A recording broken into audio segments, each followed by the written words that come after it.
अब बुद्ध धर्म पढ्नुकै पर्छ तर पढ्नु सक्दैन भन्नुभयो होइन। मेरो विचारमा बुद्ध धर्म पढ्नु सक्छ। बुद्ध धर्म पढ्नु भनेमा तीनवटा छ।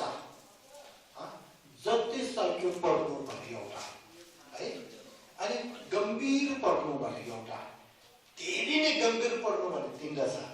अब बाजेहरूले धेरै गम्भीर त पढ्नु सक्दैन होला, तर अलिकति त पढ्नु सक्छ। मैले उदाहरण एउटा दिउँ, अहिले तपाईँले बुद्ध धर्म एउटा पढ्नु मन छ भनेदेखि पहिला बुद्ध भने के हो भन्नेको मतलब भनेर थाहा हुन सक्छ, धर्म भने के हो भनेर थाहा हुन सक्छ, सङ्घ भने के हो भने थाहा हुन सक्छ। फेरि आदेशको बारेमा भने तपाईँ बुद्धले ढोक्ने धर्मले ढोक्ने भने ढोक्ने तरिका यसो हो भने अहिले सिक्यो भने अहिले थाहा हुन्छ। हात यसो गर है, माथि यसो राख है, त्यो बेलामा यसो सोच है भनेर सिक्यो भनेदेखि तपाईँले सिक्छ। यो मैले त्यसो भन्नु होइन। 2005देखि मैले ख्रिस्तीहरूलाई धर्म सिकाएर अहिलेसम्म आएको 2017। ख्रिस्तीको भित्र अघिबाट जसो बुढाबुढी छ, बाबा छ, अनि हामी बच्चाहरू सिक्दै गएर अहिले अनि त्यहाँ इन्डियामा ख्रिस्तीहरू पनि बुद्ध धर्मको बारेमा जानेर फरक धेरै भएको छ। एउटा उदाहरण दियो भनेदेखि कोही ख्रिस्तीहरूले मैले के भन्यो भनेदेखि पहिला धर्म नपर्नेको अगाडि हामी दलाई लामाको अनि त्यो वाङ दिने ठाउँ अनि धर्म चेयरहरू दिने ठाउँमा धेरै गएको, 2 घन्टा 3 घन्टा बस्यो। त्यो सकेर फर्केर जाँदाखेरि चाहिँ दलाई लामाले तिमीहरू सबै राम्रो गर है, नराम्रो नगर है, मन राम्रो गर भने त्यो मात्र थाहा भयो। अरू शून्यता भने के हो, आत्मा भने के हो, बोधिचित भने के हो, आर्यसत भने के हो, 4 आर्यसत के हो, त्यही केही थाहा भएन। अब बिस्तारै पढ्दै गएर गुरुसँग त्यो गरेर 2005 पढ्दै गएर 1 दिन पढ्यो, 1 हप्ता पढ्यो, 1 महिना पढ्यो, 1 वर्ष पढ्यो, 2 वर्ष पढ्दै गएर अहिले अब दलाई लामाको त्यो धर्म सुन्दाखेरि 40 वर्ष थाहा हुने, बिस्तारै 60 थाहा हुने, 70 थाहा हुने यस्तो भयो। पहिला अनि 4 आर्य सत्य भने चाहिँ केही नहुने, 4 आर्य सत्यको त्यो अङ्क पनि थाहा नभएको चाहिँ अङ्क पनि थाहा भयो, कसोमाथि अनि अर्थ थाहा भयो, मतलब थाहा भयो भनेर अहिले उनीहरू धेरै खुसीमा छ। कोही ख्रिस्तीहरू धर्मशालामा इन्डियामा कोही ख्रिस्तीहरू लामा भन्दा पनि राम्रो त्यस्तो गर्छ पढाइमा, त्यस्तो कुरा होइन। म आज यो कुरा एउटा भन्न चाहन्छु है, हजुरहरूले नबिर्सने।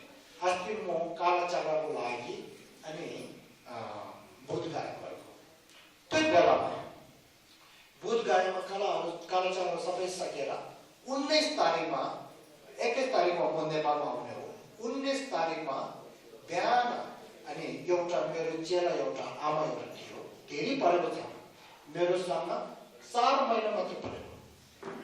उहाँले मन्डो गर्नेको तरिका कसरी हो भन्ने मलाई त्यो गरेर मैले सबै सिकाएको। म गर्नु भने यस्तो गर्नुपर्छ भनेर यसो सोध्नुपर्छ, यसो सबै सिकाएको।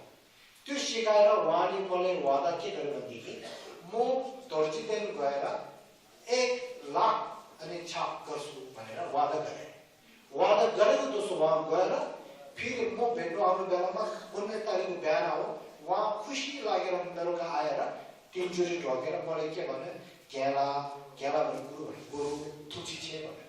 किन थुची छे भने मैले वादा गरेको दोस्रो 1 लाख छाप चाहिँ गरिसकेँ भने धेरै राम्रो हो। त्यहाँ कुरा गर्दै आमाले मलाई के भनेदेखि गेला यस्तो हुन्छ कि मलाई यसपाल गजब भयो।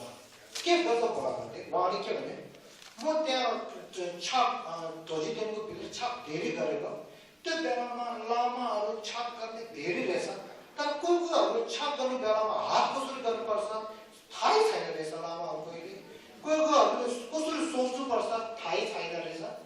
मैले उहाँ त्यहाँ सिकाएको भने फेरि उता आमा भयो, सिकाउनु ठाउँ ठाउँ छ लामा भयो अब यस्तो हुन्छ कि भनेर मैले भने यस्तो भएर पो तपाईँ सिकेको होला नि भने तर सत्य कुरा भने हो त्यो के हो भनेदेखि बुद्धको धर्म पूजा मात्रमा गयो भनेदेखि धर्म कसरी गरेको तरिकै थाहा हुँदैन अब बुद्ध धर्म पढ्यो भनेदेखि बा आमाले भने बुद्ध धर्म सिकेर थाहा भएर यस्तो गर्नु सक्छ त्यो एउटा उदाहरण हो एक्जाम्पल अब यो मात्र होइन एउटा लामाले मलाई भन्यो एउटा लामा मेरो काम हो घिसिला तपाईँलाई म धन्यवाद भन्न चाहन्छु किन भन्ने भनेदेखि दलाई लामाजी साउथ इन्डियामा आउनुभयो त्यो बेलामा उहाँले लन्डनको सुन्जो दिनुभयो त्यो बेलामा चाहिँ मेरो ठाउँमा एउटा आमा एउटा रहेछ त्यो आमाले चाहिँ त्यो गुरुले एक दिन होइन 2 दिन होइन त्यो सुन्जुको बेलामा धेरैचोटि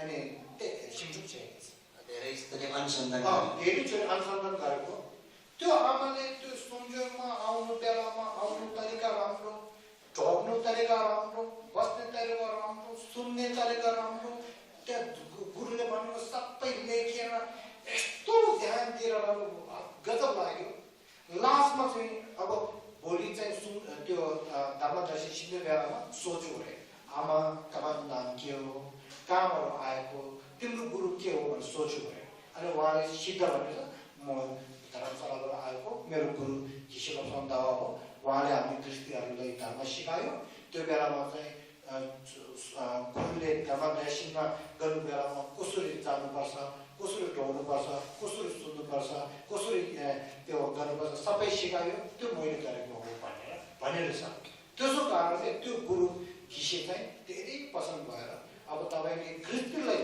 धर्म सिकाएर यति राम्रो भएछ थ्याङ्क यू भनेर मलाई भन्नुभयो त्यसो कारणले म क्रिस्ती हो म बाजे बुढाबुढी हो म आमा आमा हो मैले धर्म सिक्यो भनेदेखि मैले सिक्दैन आउँदैन पढ्नु सक्दैन त्यस्तो नसोच्नुहोस् त्यो सबै के हो आफ्नो ठाउँबाट आफूले धुर्क गर्छ